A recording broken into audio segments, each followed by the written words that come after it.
Okay, welcome. The big episode. And I did not remember it correctly. So we're on... halibut.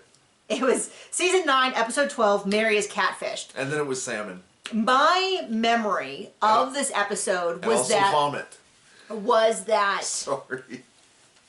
Was that... Never mind. I'm not going to discuss it. Never mind. Recap's canceled. All done. Okay. So they've been in Alaska for 5 days. The kids are getting along. The wives are getting along. Everyone seems in a really good place. There are 2 people there with significant others who, in fact, are still with those significant others. So Logan has brought his girlfriend, Michelle. And there are a few people without. We've gotten very little information about Michelle. I don't know how long they've been dating. We have very little bit. And then Caleb is there with Maddie. We get a lot of information about Caleb. Did you know? I did. That his sister was married to Cody's brother? Because they mention it about a bajillion times in here. Okay. Oh, it's his sister? It was his sister was married to Cody's brother. It's kind of funny because at one point Cody's like, you know, when my brother died, Caleb really stepped up to take care of my brother's widow. I was like, what a weird way to say that. His sister. He stepped up to take care of his own sister. His own sister. And his nieces and nephews. But I was a little bit like, I don't know, Cody, maybe some of that also should have been a little bit of you as the family who I don't know. He didn't want another wife at the time. Yeah. Well, yeah, I wasn't just suggesting he'd marry him. That was a joke. So gross. Anyway, so the episode starts with the double date with the 2 couples. And they have the same conversation they've always had, which we laugh about because there's all these episodes where the kids go and they go out with their friends and their friends go, do you want to be polygamist? And them saying, no, we don't want to be polygamist. And then the friends doing an interview with the camera saying, you know, when I first met them, I assumed that they would want to be polygamist. I've never known anyone who was polygamist, but now that I know them, it's really cool. So that said, you'll never guess how this conversation went. So it's very, very similar. Michelle does say that she was interested in Logan. She thought he was cute and interesting, but then she made the assumption, incorrectly, as she states it, that he would want to be a polygamist, and that wasn't something she was interested in until later on when she found out that was not what he was interested in. Caleb was kind of like, it sounds like Caleb is a little far, you know, he's like, he obviously learned about it through his sister marrying someone. They were not polygamous, and in fact, they're not even Mormon. They were Christian. Something else. Not. But it sounds like he knows even less. I don't know. He mentioned a lot of times, Maddie mentioned a number of times about how she has a lot of things she has to explain, why it's interesting or why it's annoying or why it's this, and I think it has to do... Polygamous humor, you know. Well, it has a lot to do with the fact that I'm guessing one of the things she had to explain is why it was a big deal I'm trying to think of how to explain this. When Garrison corrected Solomon and Garrison had a real problem with it, why that was the case. And I'm guessing what she said was because we were always raised as siblings. So you might think, because I had a lot of people when that came up say things like, yeah, but I wouldn't let anybody correct my child other than me. And we go, yes, because you're monogamous and that's the rules you've always had. I would feel the same way, and I would, in my family... We had a bunch of kids, like... Well, yeah, but the idea is that, but it's also never how the family has functioned in all the past years, as demonstrated by Logan, being the father, when Cody's standing there waiting for him. Yep. And that wasn't how they were raised, that those are your siblings. So it's not like he's correcting some stranger's child or some distant relative. This is supposed to be his own brother. And technically, that Solomon is, by any standards, a genetic sibling. He's a half sibling. Yeah. It's not just the structure of their family, it's also, they are all half siblings. Okay, anyway. So they go into it, they have a lot of stuff. At this point, Logan does say when we have kids or if we have kids, which I thought was interesting because my understanding now is that they don't want children. Totally fine, that's their business. No one should have children if they don't want to have children. But I'm wondering if that's a decision that he came to over the years or whether he just didn't want to get into it or what. Logan sits down and goes, isn't my dad cool? And we're like, oh, did that age age badly. But what is interesting, if you watch this episode... And it's super sad because he had relationships with all the children at this point. Yeah, if you watch this and you really think about who that man is versus who season 19 Cody is, it's a really different person. I don't see that in every episode, but this was an episode, especially because the back half of the episode is about Meri and the catfish, and he's actually, I mean, he's pretty quiet, which you would expect a husband to be, but he is not. He thinks that Meri is leaving him, or at least he's playing with the idea. And you compare that, and he's kind of chill about it, versus who we see in season 19, where he is now claiming he hates all these people, he's always hated them, all of that kind of stuff. It's really intense. But if you watch this episode, you would think that's not a bad dude. He's annoying, he's a little full of himself. But you compare it to the grade A blankety blank blank blank he is now, and you go, wow, this is a really different dude. Yeah, I mean, yep. So there's that episode. So anyway, we get into, they're going to go do a couple of things. One group is going deep sea fishing for halibut, and one group is going dog sledding. Janelle is going with the deep sea fishing group, and the other wives, and Cody's going deep sea fishing, right? Yes. And then the Janelle, Meri, Christine. No. Wait, no. That is No. Robin, Christine, and Meri. Sorry. Yes. Robin, Christine, and Meri go dog sledding. Janelle was fishing. And it's not really, just to be clear, it's summer, so it's not really sledding, it's like go-karting. Dog go-karting. They have a go-kart with shock absorbers and everything. But, It's like no steering, but it has brakes. It's very much like one of those side-by-side gators, or like if you've ever been someplace that has like maintenance vehicles, it looks like a converted one of those. But with no engine and no, it's just sort of like a big metal cart. So, I don't know who Nick is. Nick takes good care of his dogs. Oh! It's the dude who has the dogs that No. they go sledding with. Yeah, I guess so. I don't know if that's right, but they make a joke about, Christine makes a joke about how the dogs all listen to him, and Cody would say, oh, my wife should listen to me, and then Christine makes a joke. John made a joke when we were watching it for the Patreon, but Christine also made a joke, oh, he takes care of all of his bitches, and all of that, and that's why they listen to him and his wives don't, and I was like, oh, cutting a little. I think it's one of those things that jokes that have more than a grain of truth. Ugh. So we see them doing that. They're running around. Little Solomon asks for a dog. He wants one of the Alaskan dogs. Truly is so cute. And she's talking about the Alaskan dogs and how cute they are. The group that goes deep sea fishing, Maddie and Caleb are kind of all cuddled up, and Janelle's saying how she just looks at them and they seem really happy and content. And it's really fun to see Janelle kind of starting to take on the role of the mother-in-law.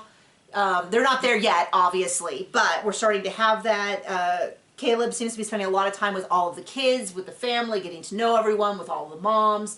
We don't see a lot of Michelle. I mean, maybe even at this time, we're already starting the like, I want a little bit more privacy. I can film, but I don't want to do. I don't know, but it's interesting.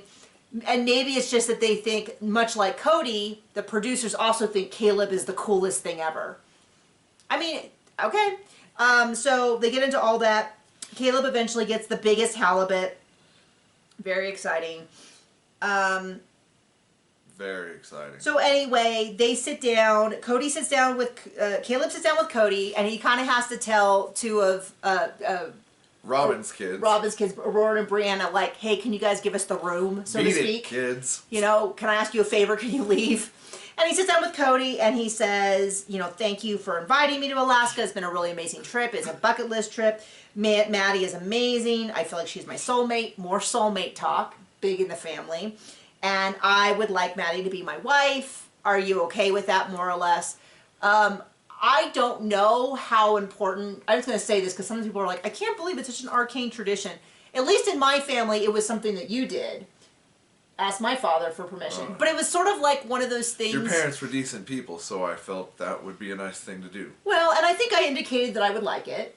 I'm sure you did. But it would have been a real shock if my parents had said no. Because then it would have been like, I hate to tell you this, but I'm 30 and live on my own. So I don't really know. I would have taken it seriously if they had like real big legitimate concerns.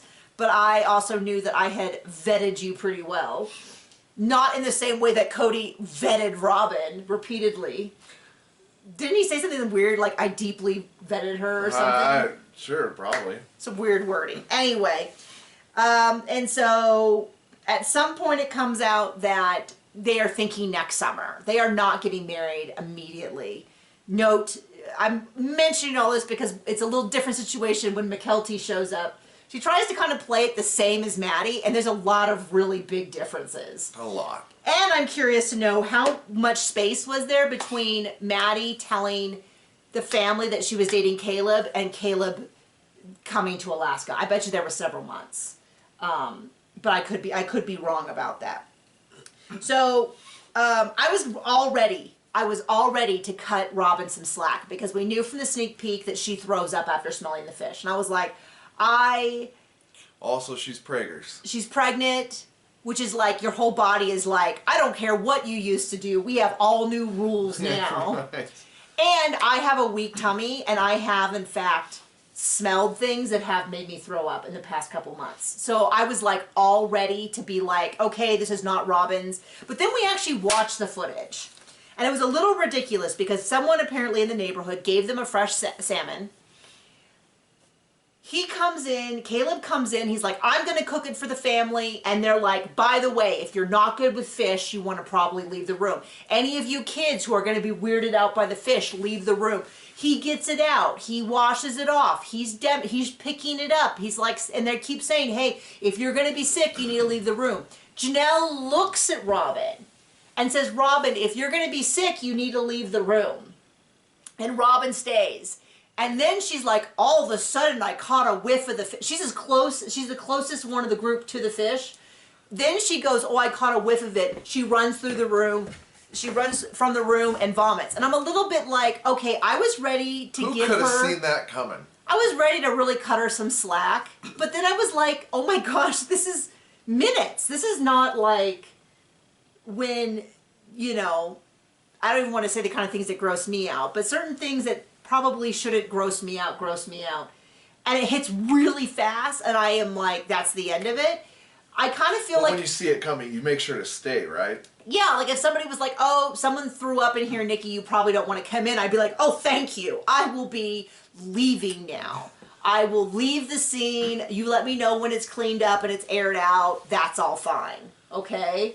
But it's like she had plenty of warning. She had so much warning. And so anyway, so I'm totally blaming her for that. And she threw up, and they filmed her throwing up, and you could hear her throwing up, like through a door. Through a door, but she's mic'd. Where her kids are peeping. But she's mic'd. Oh. So yeah. you could hear. I mean, it wasn't like they sound balanced it, so it wasn't as bad. It wasn't like when they play the clown horns behind Meri. Oh my gosh. Later in the episode. So they also, and I'm having a hard time because Meri is really happy in the interviews about this trip, but as near as I can tell, those would have all been filmed after the catfishing. I have a lot of questions at the catfishing thing. I want them to somehow, I have all the notes, TLC, if you need it, but about how I would like to redo the catfishing with the information we have now. I think you mean Bravo, because we're never going to get on anything TLC. We want from TLC. Right, but like that idea of like, this is what I would like now that we're being honest about things. Like with a big timeline that says, Cody puts her out to pasture. You know, the legal divorce. She meets this person online. She starts talking to this person online. She discovers the person is not who she thinks it is. When it breaks in the news. Because I think a lot of this was, I think some of this episode is confusing because I think what happened was she thought she could drive the narrative of what happened, and then it broke out publicly, and I think that's why you see an initial response in this season that's a little different than later seasons. But I don't know. Okay. So Robin runs from the room, and then afterwards they're like, nobody breathe fish in Robin's face. And it's like, okay. So then Cody and the wives go out for a meal, which as near as I can tell was probably just scheduled so Meri can have this really cryptic conversation. So they go out, they mention like, hey, you know, did I mention that Caleb asked for Maddie's hand? We're all so excited. They're thinking next summer for a wedding. What I recently found out is that at some point between this and that, they're living together. Not my place to judge, but they didn't highlight that on the show. So, Meri, they're all eating, and Meri has this really awkward conversation where she says nothing. And nobody asks anything of her. She says nothing. In the interview, she takes the blame like it's all her fault, like she wasn't put out to pasture years ago without a husband. So she makes these cryptic remarks about that she might just disappear. And nobody really asked her, like, if I would be like, do you mean like you might go to Disneyland for the weekend? Or do you mean like you might pack up your house and move into an apartment in Southern California, like, what do you mean by that? And I wonder if some of this was done for the camera and they already knew what not to ask, or what was happening. This is the part that I want better explanation on. I don't know that even if they did this, we would get a better explanation, because Meri, in this episode, she does admit there's some romantic feelings. She doesn't admit that now. Yeah, when she talks about it. She rewrites history with the best of them. When she said she was going to disappear, I thought when we first watched this episode, that was her saying she might leave the family to be with this person without saying it. But now that I'm watching, I'm realizing that it sounds like what she is saying is she already knows the catfish is not who they said they were, and she might leave the family to, like, protect them? To try to, I'm thinking more of like to manage stuff. I don't know. If you have watched this episode recently. There are a few interpretations you could get from this, and that's a valid one of them, but who knows? But it's really confusing. I know that when we saw this episode back in the day, we knew she had been catfished. And so, I don't know. So anyway, so she's saying things like, and everyone is saying, Meri's been struggling for months. And I kind of feel like, why didn't you tell us that on the show? 6 months is what they say. She's been struggling for 6 months. She doesn't know where she fits in the family. Well, that was when Leon went to college and she was an empty nester, was the 6 months. But No, that's 2 years. That was 2 years? Leon had been in school for 2 years, according to what Christine said. And Meri is saying... Okay. Sorry. No. I mean, it is confusing because it was a confusing episode. Because at one point they talk about Meri being an empty nester and saying, you know, when Leon went off to college, Meri says, normally we would go through this together. Normally when you become empty nesters, everyone you and I, when our son never leaves for college, but theoretically could because he's not going to. What are you saying? I don't want to think about my son going off to college. Oh. But theoretically, if he did. When he will. Okay. We'll discuss this. We'll discuss this off camera. No, we'll be empty nesters together, and we'll figure out what our new days look like and evenings look like, and do we want to travel? Do we want to do this? Do we want to change jobs? Whatever. Now, on the other hand, that's not what happened. Meri was alone, and Meri makes it pretty clear she's in that home alone. What we didn't know at the time that we know now is that Meri had for several years, I'm guessing... A little lamb. I'm guessing a little bit of like when Leon left, Cody stopped even pretending he was coming over. Oh, yeah. That would be perfect timing for that. Well, I mean, he had kids he had to put to bed every night and take to school, which were Robin's. Well, yeah. I mean, I don't know if that was... What, I mean, you know. I don't know if that was the older kids or just the younger ones. But the idea is Meri's been very alone. She's in a place of confusion. I'm all alone in this house. It's quiet. And then she starts explaining while she's having this conversation. So this is where I'm like, I don't understand where in Alaska, where she was at on this journey. But the interviews, she starts explaining how she was lonely. She started making friends online. This is back when they were like on Twitter all the time and stuff like that. They no longer are. And I started talking to especially this one man. We were laughing all the time. We were having fun, all of that. And there was even some sort of romantic gestures. He would say he loved me, and there was some sort of sexual comments. This is what I mean, like, by what she's saying here is different than what she's saying now, which is interesting. And she even says, you know, I started having these loving feelings towards this person, which is hilarious because she goes, I think you can love more than one person. And I was like, yeah, I know, Meri. Love should be multiplied, not divided. I'm aware of this concept. You have told us many, many times. Oh my gosh, right? That you can love multiple people, but I guess it's only for men. I guess she's now introducing a new concept, which is women. And then she's explained this person got really pushy. She never got to meet them in person. they did talk on the phone. So I guess they used a voice changer, but there was no video things. And then she starts explaining this person got really kind of verbally abusive and started kind of making threats like, hey, if you don't follow through with this, I have this friend and she's really good at technology, who I'm guessing is the she in question is actually the real person. Just so you know, it's crazy. When I was on Twitter, which I've been off for, I don't know, a year or two, Sam, who's the persona that Meri interacted with, was still active on Twitter and posting all the time and being like, had this whole persona of this millionaire person who had all these kids and was crazy. Just in case you're confused, it's the site formerly known as Twitter. Oh, I'm sorry. Now it's Blue Sky. No.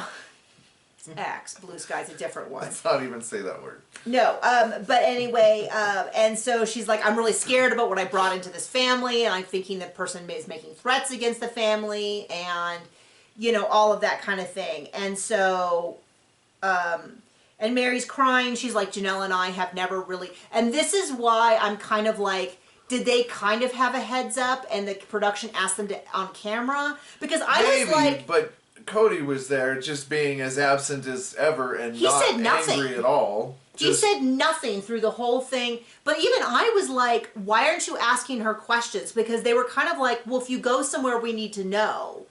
But it was just very... But nobody's like, what does it mean? Yeah, what do you mean you might just be gone? Are you talking about... And then Cody's like, well, I think maybe she's talking about leaving me. And I'm like, oh, don't worry. That's coming. That everyone's leaving you. Just and not soon enough. And it would have been 2 years late at this point anyway. I know. So anyway, she's like, I need to protect the family. I'm not going to tell them in Alaska about this catfishing situation. I'm just going to... So it's very, very, very, very confusing for me to figure out where this is, what they know, what's going on, all of that. And that's the end of the season. This is the last... Well, there's a tell-all, of course. I shouldn't say of course. But there is a tell-all, but that is the last episode in this season. It's only 12 episodes long. So it's a confusing episode. I was like I can't say I was looking forward to it, but I kind of thought it would answer a bunch of questions, and it's actually left me with more questions because I'm a little bit more like, but Cody season 19 would be screaming, yelling about loyalty, about this and that. He's actually pretty calm, and he's kind of chill about the whole thing, so it's a little odd. Yep. So there you go. That's our recap, and now we enter the Catfish seasons, which, if I remember correctly, is what, 19 years long? Approximately. And then we go into the 100 years of COVID. Yes. Yeah. Mm-hmm.